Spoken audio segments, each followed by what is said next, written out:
In this video I'm gonna compare the 7900 XTX, which is still AMD's flagship GPU, and pit it against the 4080 Super in games running in Linux.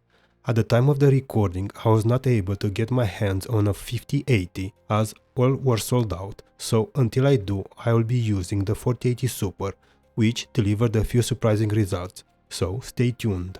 I'm gonna test single player games at 1440p and 4K without ray tracing or upscaling, then move to ray tracing games at 1440p paired with upscaling in some games, and finish with a few competitive ones. I want to emphasize that I included a few native games in this comparison.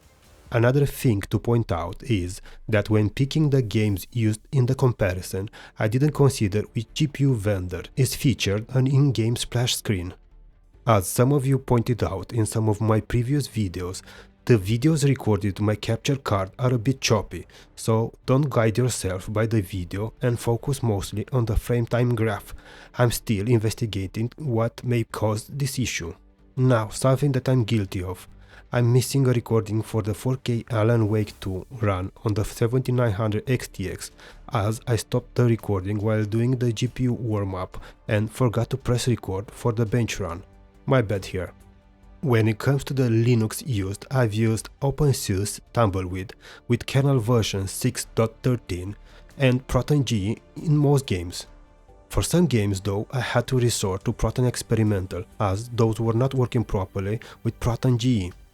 Game mode was set up for each game. The GPU driver versions are gonna be shown in the charts as well, but for the AMD GPU I was using the open source method drivers, the 24.3.4 version, while the Nvidia GPU was using the proprietary drivers with the version 570.86.16. I will share my thoughts about this distribution at the end of the video. The full system configuration can be seen in the video's description. I want to mention that in order to reduce the length of the video, I'm gonna show only the graphics settings at 1440p, as the same settings were used for the 4K runs. After, I will gather the data and put it in charts, and this time around, I added a chart that some of you requested. Now, let's move to the side-by-side runs for the single-player games.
I can't live in these pajamas the rest of my life.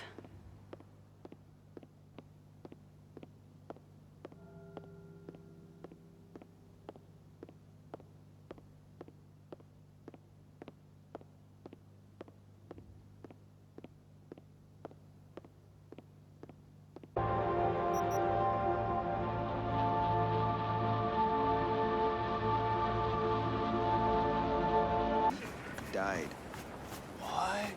Oh, which one? Gray-haired guy, slept under all them rags. Thought he was sick.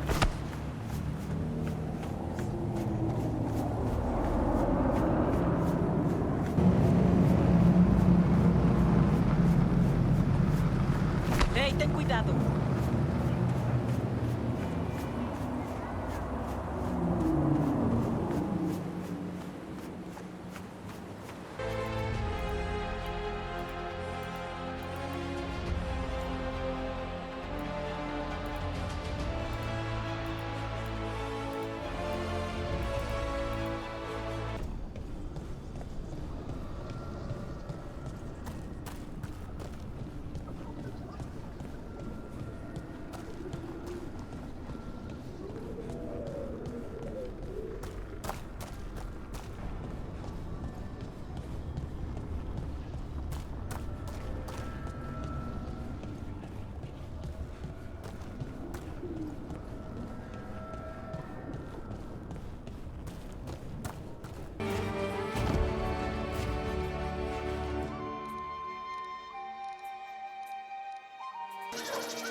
Looking at the 1440p results without ray tracing, we can see that the 7900 XTX delivers the best results, but the 4080 Super managed to snag victories in two games: Beyond the Steel Sky, a game that runs native in Linux, and Total War Pharaoh Dynasties.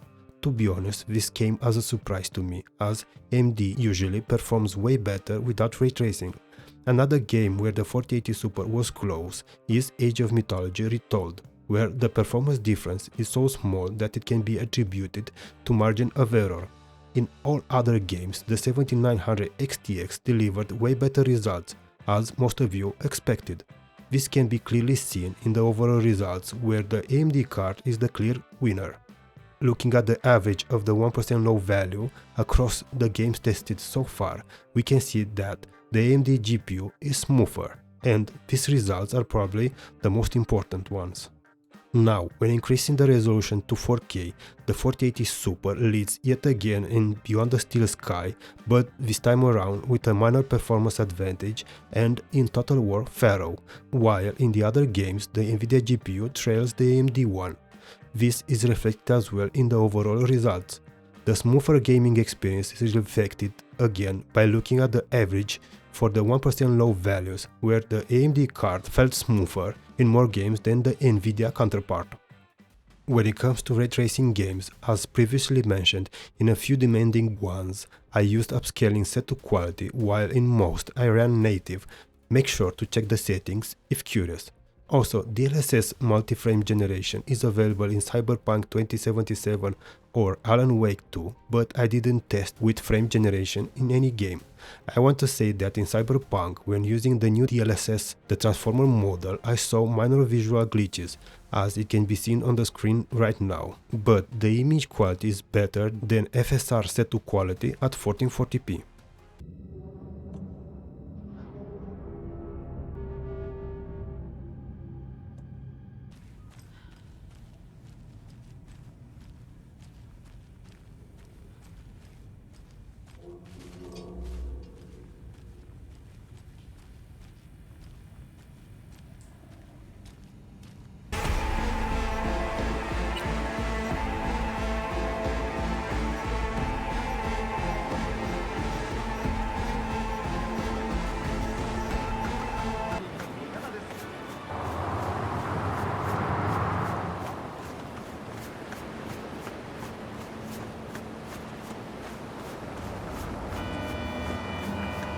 You fucking nut!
Looking at the ray tracing results, we can see that AMD enjoys two wins, one in Dragon Age the Veilguard and the other one in Stalker.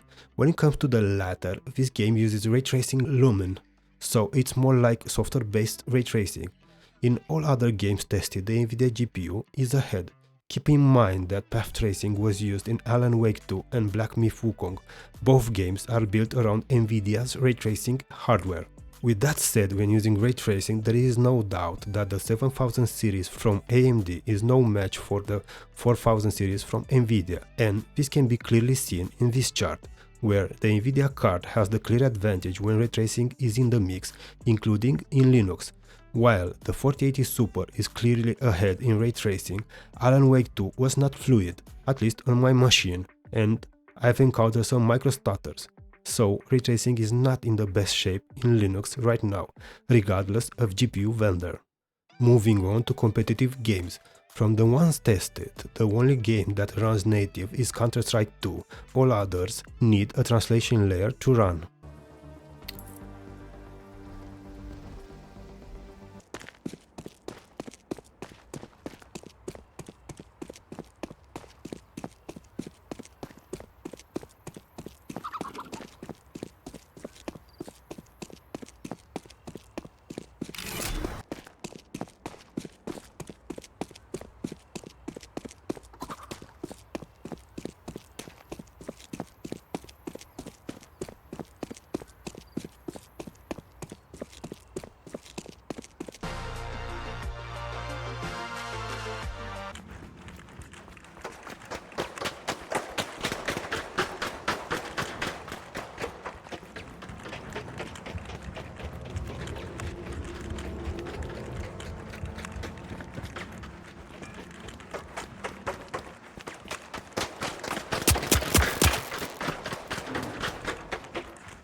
Looking at the three games tested at 1080p, we can see that Nvidia is competitive in the game that runs native, that is Counter-Strike 2. In the other two games, it loses to the AMD GPU by big margins. Marvel Rivals on Nvidia GPU in Linux is producing really low 1% low values, so keep that in mind. When increasing the resolution to 1440p in the finals using the Nvidia GPU in one test run, I had a huge stutter, and this is why the 1% low value is so low. With that said, the dynamics haven't changed, with AMD still leading. When it comes to Tumbleweed, I must say that I like it, but there is something to note. Using AMD GPUs is a lot easier for newcomers, as gaming works out of the box once you install Steam and configure it. If you have an Nvidia GPU, you will need to install the Nvidia proprietary drivers, which may be a bit complex for people moving from Windows, so have that in mind. You can use Yeast and install it, just search for Nvidia, select the drivers to install, and the tool will take care of the rest. For those thinking to use this for games, it is a good distribution as it has a kernel version that is quite new and software up to date. I like it. There was one issue though. This happened on both GPUs. When entering in idle, if I try to prevent it, the system is locked. I was not able to do anything else. Even though the mouse was still moving on the screen, the system would not respond. I had to press the reset button. AMD still has the lead in games in Linux, at least when using raster, as ray tracing is better on the Nvidia GPUs. With that said, on both vendors, ray tracing is not in the best shape, at least when compared to Windows. If you are gaming though and don't care about ray tracing that much, Nvidia still has more work to do in order to improve their drivers. Unexpected was that Nvidia managed to deliver wins against the 7900 XTX, and it seems that native games run well on Nvidia GPUs. On the other hand, I was not expecting the 7900 XTX to win in any ray tracing game, but it did. And that's it for this video. If you liked the video and found it useful, hit the like button, drop a comment below and consider subscribing to the channel. Take care and hope to see you all in the next one.